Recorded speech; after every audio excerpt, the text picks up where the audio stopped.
Hello and welcome to the channel. It has been non-stop canning and I'm not done. So if you'd like to see what I plan on doing next, stay tuned.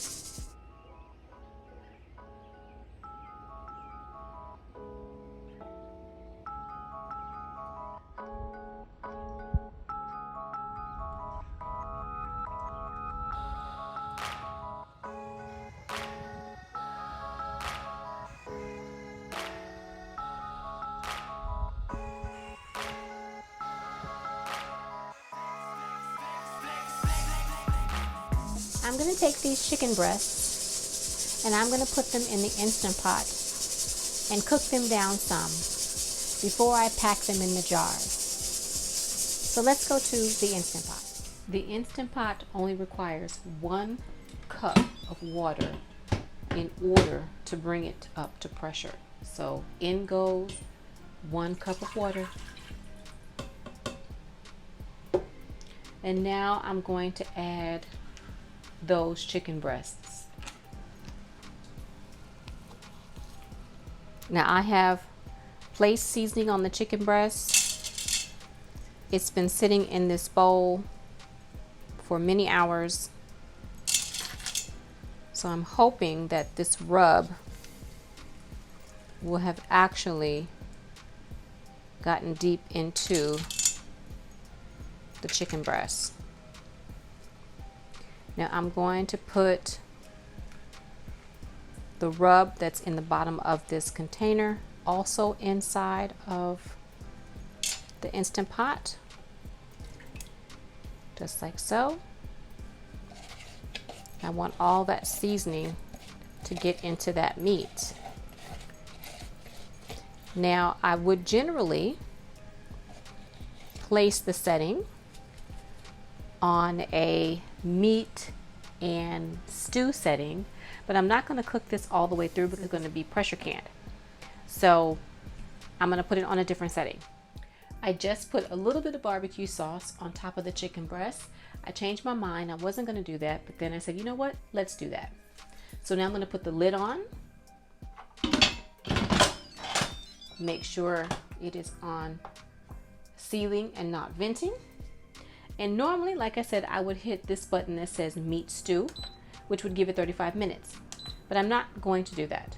I'm going to hit the pressure cook, which is a manual button, and I'm going to give it the time I want it to have. I'm only going to cook this for 20 minutes. I don't want it to be all the way done. So we're going to let this sit here on normal high for 20 minutes, and once that's done, we're going to can this up. The Instant Pot has stopped and it is slowly coming down off of pressure on its own. I'm going to turn it off and open up the pressure valve. As you can hear, there's still some pressure in it, but not much. And I'm waiting for the locking gauge or the locking pin to fall so that I can safely open up the lid. The locking pin has fallen, so let's open up the lid. When I open up the Instant Pot, I try to keep the lid as closest to the edge as I can so that all the steam can release out away from me and not burn me. Let me show you what it looks like. Here is the chicken so far. I think it looks gross, but that's chicken for you. I have taken 2 forks and I have pulled apart to the best of my ability these 4 chicken breasts. Now this chicken is not all the way done, so it doesn't pull apart as I'd like it. The purpose of me doing this is to try to have like a pulled chicken type of consistency.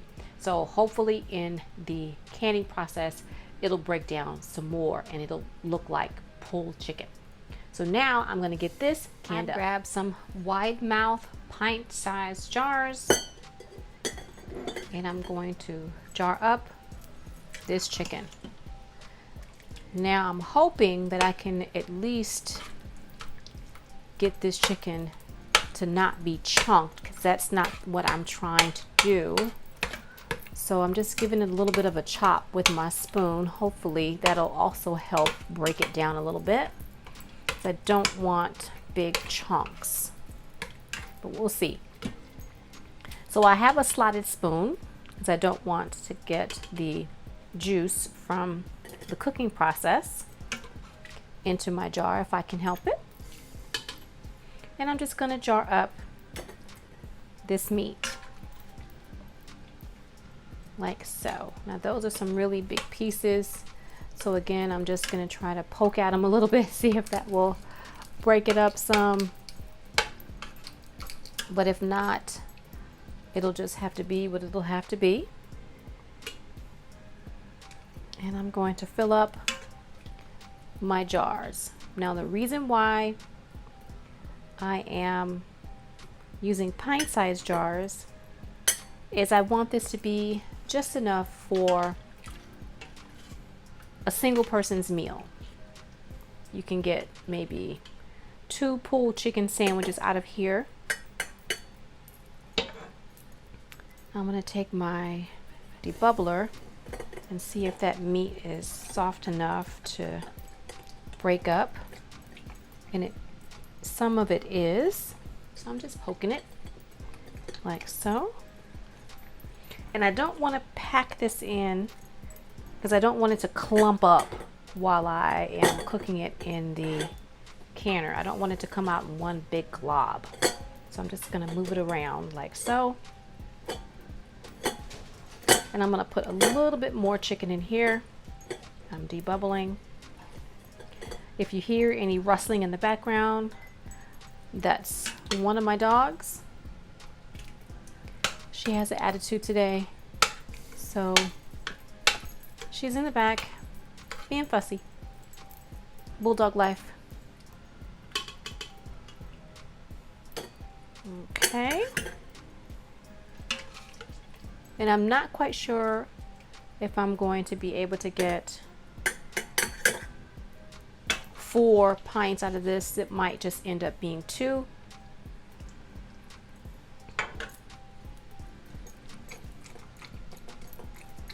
Let's see.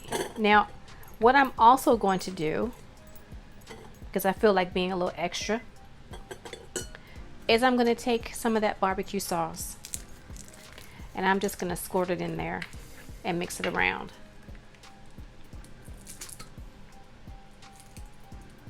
Just like that.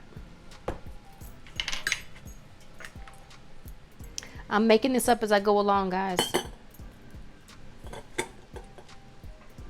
This is all new to me.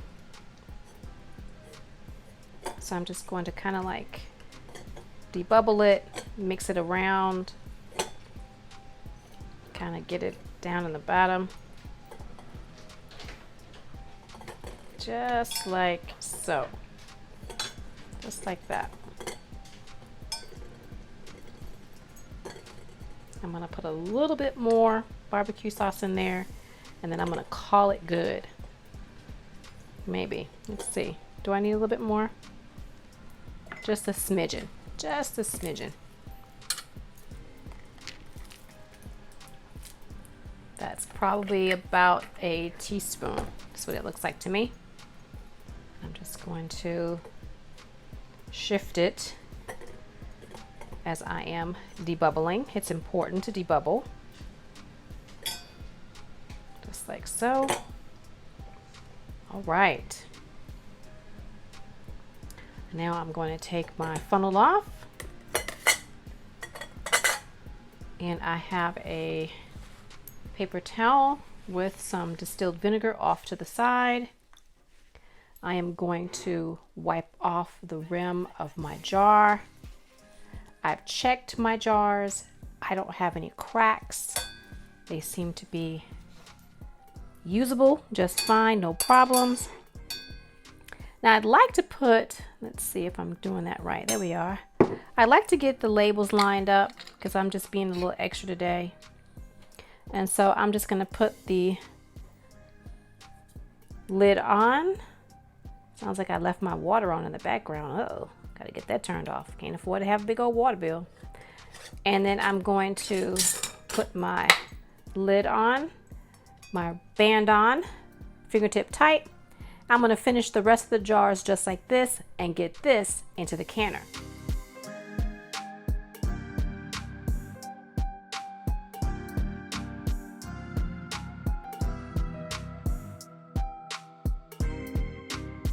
I didn't have enough for 3 jars, but this is an experiment for me. If this turns out delicious, I will definitely make more. So I'm going to prepare another chicken item to go into the canner so that I can have a full canner. And what's left is enough for 1 meal, so I guess that's what I'll be having for dinner. I have filled up the jars. I have placed the jars in the canner.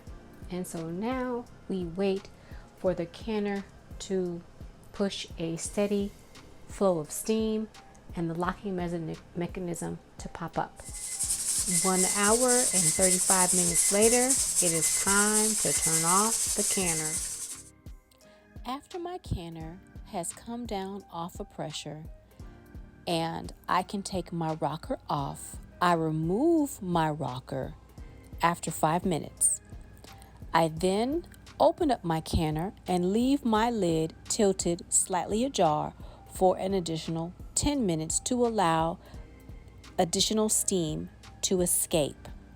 After 10 minutes, I remove my lid, check my canner for water, check my jars for breakage and siphoning, then I remove my jars out of the canner and set them on a padded surface on one of the counters. Before I pick up my lid, I check my handles.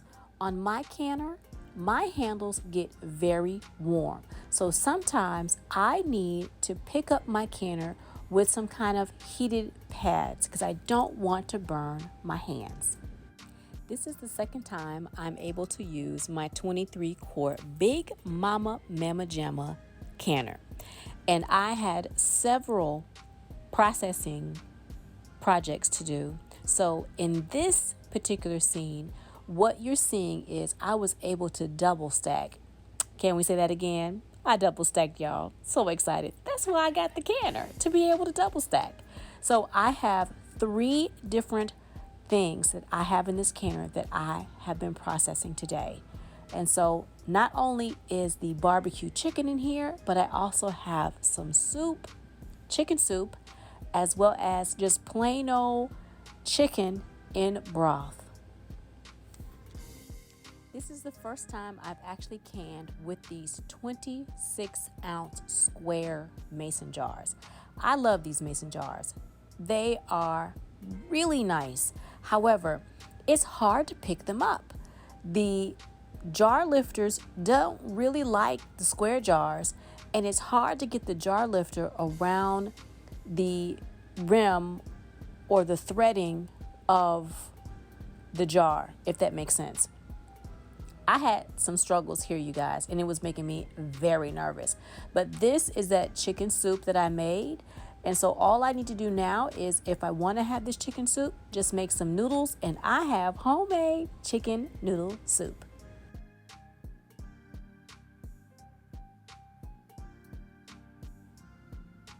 This is a wide mouth pint-sized jar. Isn't that chicken soup lovely? Oh, it's so pretty. I was told by several canners on YouTube that I talked to, and y'all know who you are if you're watching this video, that once I truly started canning, that I would enjoy it. Now, I thought they were banana pants. I really did. But let me tell you, this is the first weekend that I've actually really given canning a try, and I think they might be a little bit right. So I'm enjoying it. I spent the entire weekend canning up a storm, and I feel like I'm a canner now. The collection of canning jars, having 2 canners, and all the other canning supplies didn't make me a canner. But this weekend, as I canned, not 5, but 6 different items, oh yeah, I'm a canner.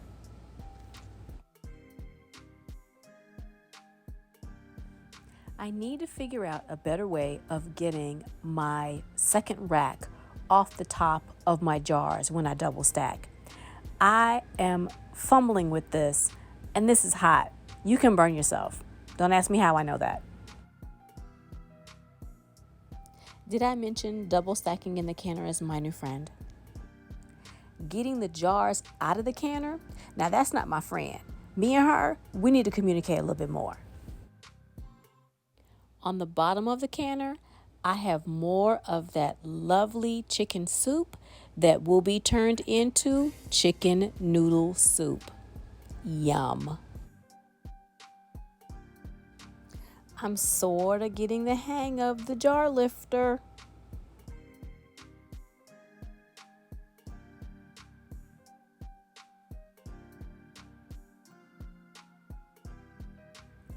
I'm being a little extra with the spacing of my jars. You want to make sure that when you are placing your hot jars on a padded surface, that you give them room to have enough air around them so that they're not bunched up together and staying warm. You want them to cool down and to cool down naturally. So give them enough space. Here's that plain chicken and broth that my mom likes.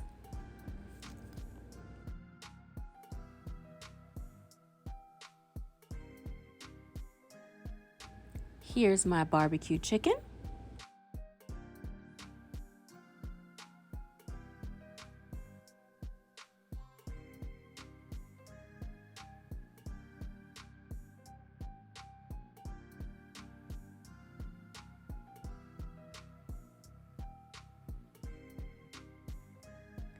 Here are all the things I canned in today's session. This is my chicken soup right here. It is boiling. It is hot. I'm going to leave it here on the counter until tomorrow.